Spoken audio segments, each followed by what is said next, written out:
Madam President, Pakistan congratulates Slovenia for convening the Security Council to discuss leadership for peace.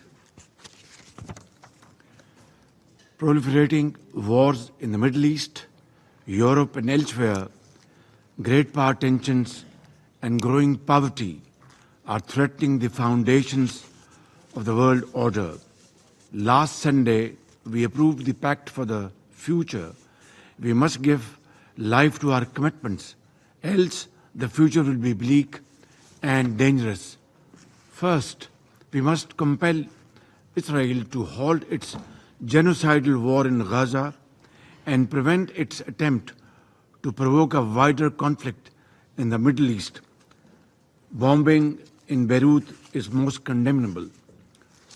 It is time to apply sanctions against Israel, including an arms and trade embargo.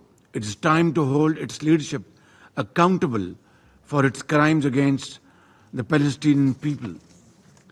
The Security Council, Madam President, must develop an impartial plan for a ceasefire and peaceful solution for the war in Ukraine, and not allow its perpetuation or escalation. The Council can no longer ignore the festering Jammu and Kashmir dispute. It poses an ever-present ominous threat to international peace and security. The Council must call for a halt to the massive violations of the fundamental rights of the Kashmiri people and implement its own resolution that demand a plebiscite for self-determination in Kashmir Valley. The Council should effectively address the resurgence of the threat of terrorism from Afghanistan, especially from Daesh, ISIL-K, and the Fitna al-Khawarij. The Council must extend active support to the African countries and the African Union to defeat terrorism and foreign intervention.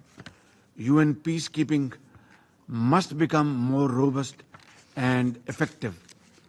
The Council should initiate confidence-building measures to prevent a war between the major powers and ease the rising tension, especially in the Asia-Pacific region.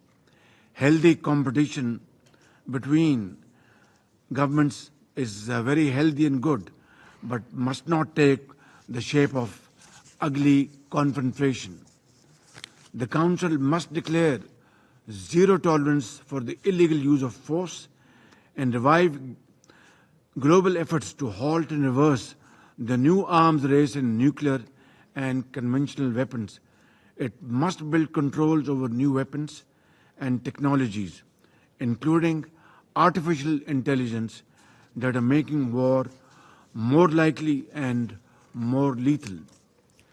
Madam President, in cooperation with other member states, Pakistan shall pursue these objectives in the Security Council when it assumes its seat in the Council next year. I thank you.